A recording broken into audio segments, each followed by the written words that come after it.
What's going on, guys? Kiger here. Today I'm doing a fun one. I just finished the anecdote list for the new fairy Calamus, so we're doing a lore dive. Let's jump into it. Tree Bird Country's master, the Long Blue Cat. Calamus, at your service!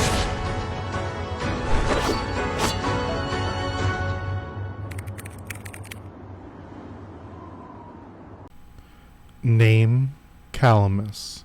Attribute water. Age 18. Camp Syphilia. Flower meaning faith. Birthday January 11th. Blade Onigiri. Trivia. Not particular about food, but after arriving in Syphilia, she developed a fondness for the local sweets. On days when she isn't being hunted, she swings her blade at least 3,000 times during training, never slacking. Loves fluffy animals, but her sharp aura keeps cats and dogs from approaching. She was devastated when she first realized this. Terrified of insects, especially cockroaches. Her method of dealing with them? Close her eyes and slice them into dust. Can play a tune called Red Leaves using bamboo leaves, a skill she learned from Princess Yujo. Message: she believes in the self that believes in her master. That belief is her everything. Ugh! A sharp wave of pain surged through Calamus as she snapped awake, vision blurred by the dim flicker of warm candlelight. Shapes split and merged in her sight, taking a moment to stabilize. "You're awake?" A voice spoke casually as someone adjusted the candle wick by the table. Calamus shifted her heavily bandaged right arm, her voice hoarse. "Thank you for saving me. Where's my blade?" Sakura pressed down firmly. "Don't move, unless you want to lose that arm." Sakura? Before losing consciousness, Calamus had considered many possibilities, but she never imagined she'd be saved by an old acquaintance in a foreign land. "You still remember me?" "Your presence. It's reassuring." It left a strong impression. Where are we?" "My safe house. And now it's also your temporary shelter." "I appreciate it, but I cannot stay long. I don't want to drag you into this. This is my territory. Those shadows wouldn't dare step out of line here, but you..." Sakura tapped Calamus's cheek lightly. "Such a beautiful face. What a shame if it got scarred." Calamus instinctively pulled back, remaining silent. She still didn't know if her liege had managed to escape. Even as Sakura had saved her, trust was not something she could afford to give freely. "With your skills, escaping should have been easy. Ending up like this, I guess you were drawing the pursuers away?" Sakura showed no concern over Calamus's sudden weariness. "Relax. I have no interest in meddling. I only offer protection to those who step into this place." "I didn't..." Calamus frowned, still guarded. Sakura gave her first smile since she woke up. "Of course you didn't step in. You fell in. And you ruined my garden in the process. Once you recover, you'll have to pay for the damages. I apologize." After a long pause, Calamus finally realized and eased her posture, reluctantly accepting Sakura's expression. "Rest up," Sakura said, glancing out the window. "Judging by the number of shadows still hunting you, I'd say your diversion worked." Calamus's expression remained unreadable, but inwardly she felt a wave of relief. The pain from her wounds and the exhaustion of 3 sleepless days of pursuit washed over her like a tide. As her vision blurred once more, she caught one last sight: Sakura tucking in her blanket and extinguishing the candlelight. Martial artists always have exceptional physical strength. Calamus's recovery speed from her injuries truly left Sakura amazed. In just 2 or 3 days, she saw her practicing with a blade in the courtyard. Despite being seriously wounded, she looked as though nothing had happened. Clap, clap, clap, she generally applauded.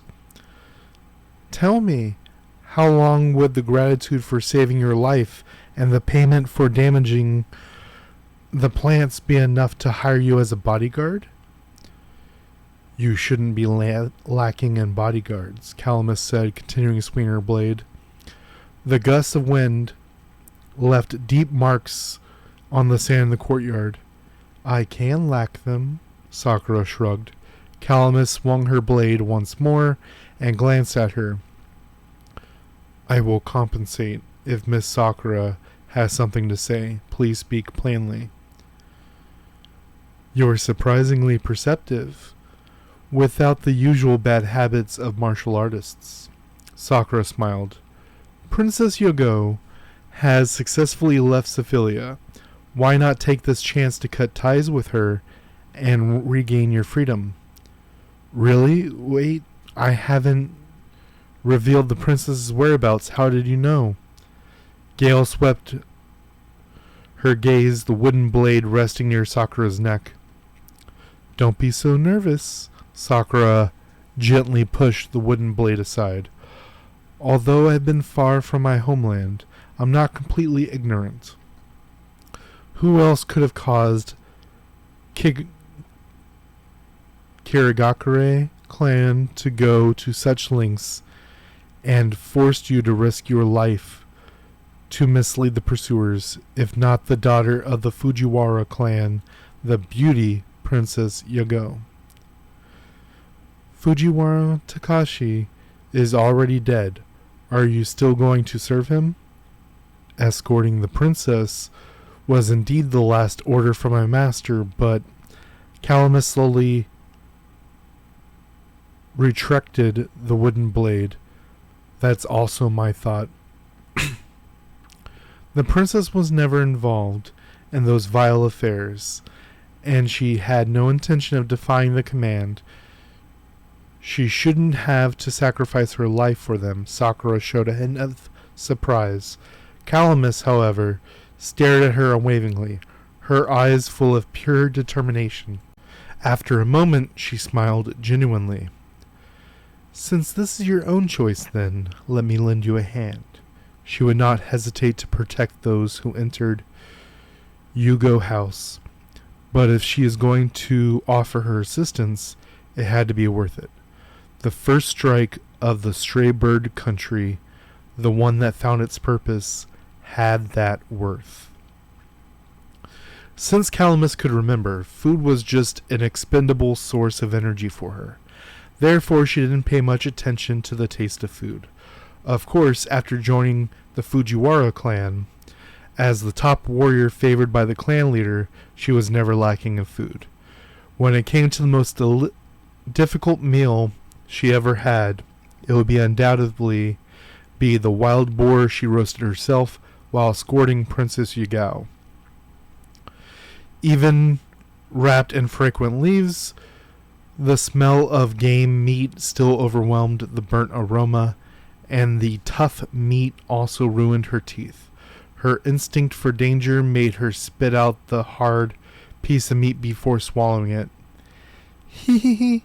Looks like the all-powerful Calamus had something she's not good at, Princess Yujo chuckled, offering her some stream water and berries she had picked from the way. Eat some berries. They might make you feel better. Calamus, knowing that maintaining her stamina was important for protecting the princess, did not refuse. One afternoon, while recuperating at Yugo House, Calamus shared this story with Sakura as they enjoyed fine pastries. Ah? Sakura pushed a cake towards her. Then try it, and see if it tastes the same as back then. Calamus placed a coral red berry into her mouth. It's sweet. Much sweeter than previous ones. Then she insisted and hesitated while looking at the cake. She had eaten pastries at the Fujiwara clan before, and if she ate at the same way she used to, like a cow chewing cud, it would probably upset the baker who carefully prepared it. Sakura handed her a silver fork. If you like sweets, the cake should suit your tastes. Calamus cut off a piece of the soft cake with a fork and placed it in her mouth. The creamy texture and flavor immediately won her over. Seeing the sparkle in her eyes, Sakura smiled. I knew it. After Calamus could still eat any food without batting an eye, but when it came to talking about her favorite things, she would eagerly recommend the dozens of delicious cakes from her list. When Guardian first met Calamus, she was squatting on the ground with a serious and righteous expression, facing off against a fluffy blob in the grass. The fluffy blob was a ferret adopted by Sakura. It was crouched on all fours, staring warily at Calamus, its fur along its neck puffed up like a small scarf, and Calamus. Guardian then noticed her eyes, which at first seemed tense, but were actually careful and awkward, betraying her unease. The ferret seemed to have caught the scent of something familiar, and with two soft squeaks, it flicked its tail and quickly darted into Sakura's arms. All right, Sakura gently applauded the ferret and introduced it to both Calamus and Guardian. The Flower Fairy Festival is the day after tomorrow. That's the perfect time. Sakura allowed the ferret to roll around in her arms, ignoring the intense gaze from Calamus as she calmly explained. There will be a float parade at night, and I'll dress Calamus as one of the participants. The costume will be elaborate, and she won't be able to carry that big katana. If the Kurogakure clan notices, I hope you can support her and ensure her safety. I can do it alone, but those guys are ruthless. If they hurt this friend, Calamus spoke reluctantly, but her eyes never left the playful ferret blob. Then you're underestimating our new rising star in the association. If you don't believe me, how about you two have a spar? I had the same thought, but perhaps we should wait until Calamus has safely left before we spar. Upon hearing Guardian's words, Calamus had a hard time tearing her eyes from the ferret and shifting her eyes at Guardian. After a moment, as if confirming something, she nodded and then returned her attention to the ferret. Unable to resist, Calamus reached out to the ferret. Sakura, if you hold it, I'll just touch it for a moment. Just a moment. The next moment, the ferret, which had been rolling on its back, quickly turned and hid in Sakura's arms, shaking and hissing softly. The intense look in Calamus's eyes were immediately replaced by disappointment. Don't waste your effort. Sakura took a step back and patted the ferret in a calming gesture. I told you, your aura is too sharp. Animals are very sensitive and naturally fear you.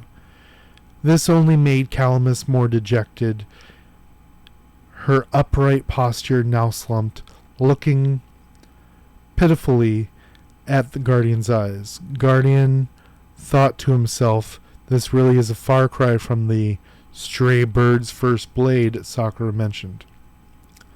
All right, let's get down to business. Sakura knocked on the table. Soon after, the three of them quickly finalized the details of the smuggling plan for the flower festival. Then Sakura, with a reluctant ferret in her arms, ignored Calamus's longing gaze and left without a second thought. Guardian, I have a question for you. Before leaving, Calamus stopped Guardian. Sakura said you have friends in the Kurogakure clan. Why do you agree to help me? I only do what I believe is right, Guardian smiled. Sakura said you are the same, and I believe her. Moreover, I believe that people shouldn't pay the price for things they haven't done. I see. Calamus sighed in relief. I look forward to sparring with you. I look forward to it as well. See you at the summer festival, Miss Calamus. The flower festival was held as scheduled. Sakura planned smuggling operation had initially gone smoothly. Calamus, disguised as one of the contestants, had successfully left the encirclement of the Kurogakure clan in Kabachuku aboard a mountain cart. Unfortunately, despite being able to wield her long katana like a whirlwind, Calamus spent 2 days trying to master the butterfly step and not only failed to capture the grace of the move, but couldn't even get the shape right. Perhaps it was a matter of bad luck. That small flaw was immediately caught by the Kurogakure clan, who had been lying in ambush for a long time. Dozens of meters away, the street was as bright as day, with dancing fish and dragons, while in the alley leading out of the city, a murderous intent filled the air, ready to explode at any moment. The silver moon hung in the sky, gale carried malice, and poisoned daggers rained down from all directions, like violent needles. A girl in a complicated kimono swung her blade, deflecting the poisonous daggers with precision.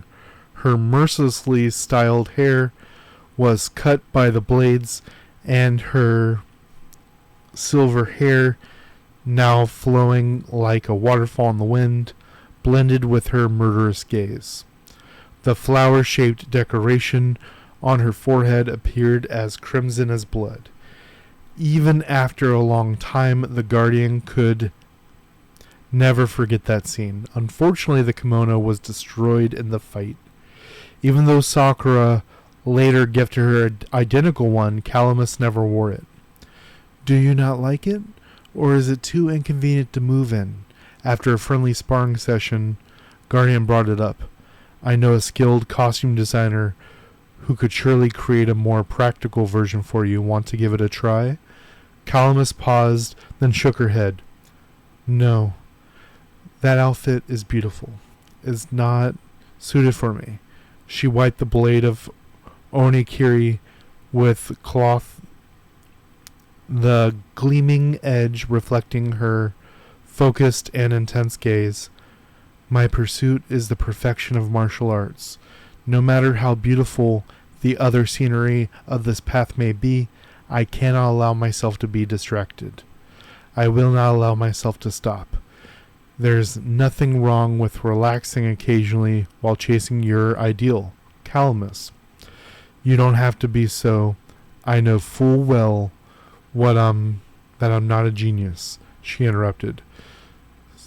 So I can only dedicate all my time and energy to this path. In my eyes, Calamus, you're already incredibly strong. There are probably only a handful of people in this world who can defeat you. Upon hearing this, Calamus sheathed her onikiri and turned her gaze to the Guardian. These past days, I've come to understand something. Guardian blinked in curiosity. Up till now, our sparring win rate is 4 for you and 6 for me, she said, once again grasping her wooden sword, extending a challenge. If I can't even defeat someone who claims not to be as skilled in katana arts, then my ambition to reach the pinnacle of martial arts would be a joke. Guardian was taken aback, unable to suppress a wise smile. There's more to it than you think. Things aren't as they seem. That is the truth. Until I achieve a clean victory, I will not give up. The girl's eyes were firm. Guardian, please teach me.